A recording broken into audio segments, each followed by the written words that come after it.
So remember, go back, I mean, we did it right in your market. We would do special vaccine drives for law enforcement. We did it at the Polk County Sheriff's Office with Grady Judd.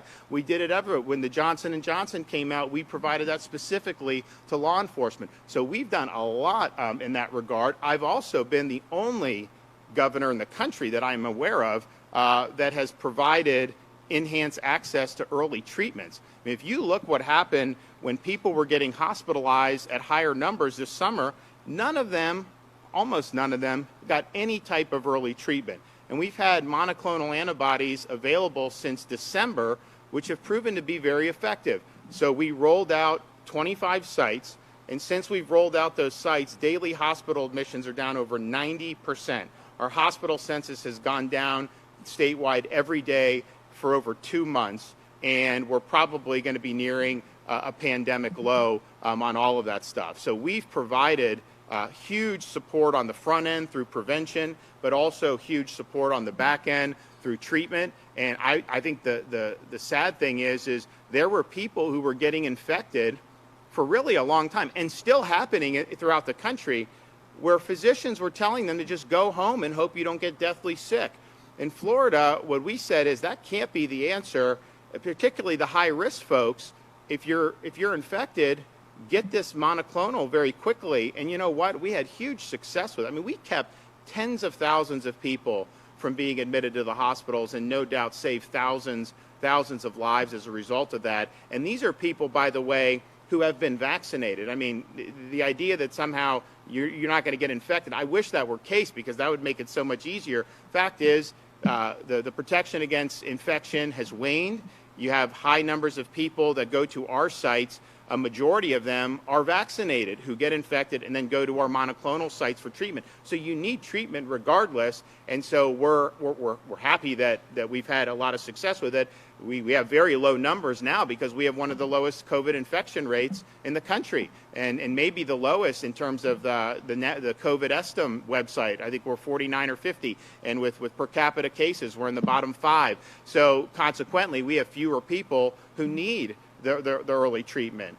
We were short some of it because the federal government cut our supply. I got the Sotrovimab, and we were able to plug that hole. And then the infections have gone down so dramatically that even with our cuts, we've been able to make it work. And so we're going to continue to do that.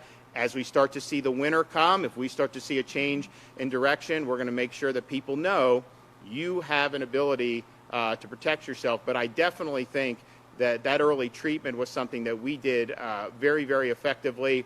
And I think I actually talked to people in other states. They can't get it.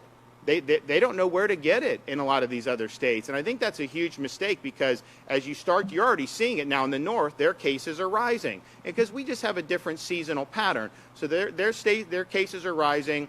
And I think the resistance to the monoclonals, I think is going to be very negative. And so if you embrace the monoclonals, even as more and more people are infected who are vaccinated, which unfortunately looks like it will continue to happen, you have an ability to provide protection in ways that really, really work. And that's the thing. We have people that are immune compromised, people that are very elderly, have other health conditions, got vaccinated, good. And yes, it probably still helps, but sometimes you need treatment as well. I mean, you can get protection, but that may not be enough for given all your health concerns or given your age or something. So that is just, I really, of all the things that we've seen, and we've seen a lot of really ridiculous things. I mean, they said at the beginning, don't leave your house. And then when they started to have massive protests, they said the protests were fine, but normal people couldn't go to like a funeral or something. So we've seen all this conflicting stuff, but not embracing a very effective treatment. I don't understand why we did it. I was criticized roundly for doing it. People said it was not the right thing, and I can tell you there's over 100,000 Floridians who are glad that we were able to provide access to this, because it's helped a lot. But I think so. I think we need to get to the program. The final thing I'll say before I have to go is, we have all this stuff coming out for some of these people, like Fauci and NIH. And then what do we find out? We know NIH gave money to fund research, gain-of-function research at the Wuhan Institute of Virology. So what they're doing is they're taking U.S. tax dollars in China and they're trying to create super viruses that'll be more dangerous for humans. And they'll say, well, we want to figure out how to combat the viruses. But you're doing this. This is very hazardous. I think it's unethical to do it. They should have been banned from doing it, but I think they went around the ban. And so we've got to shut that down. You can't have mad scientists running around playing God like this, and then come to find out what else is Fauci and NIH doing? They're doing cruel experiments on puppies.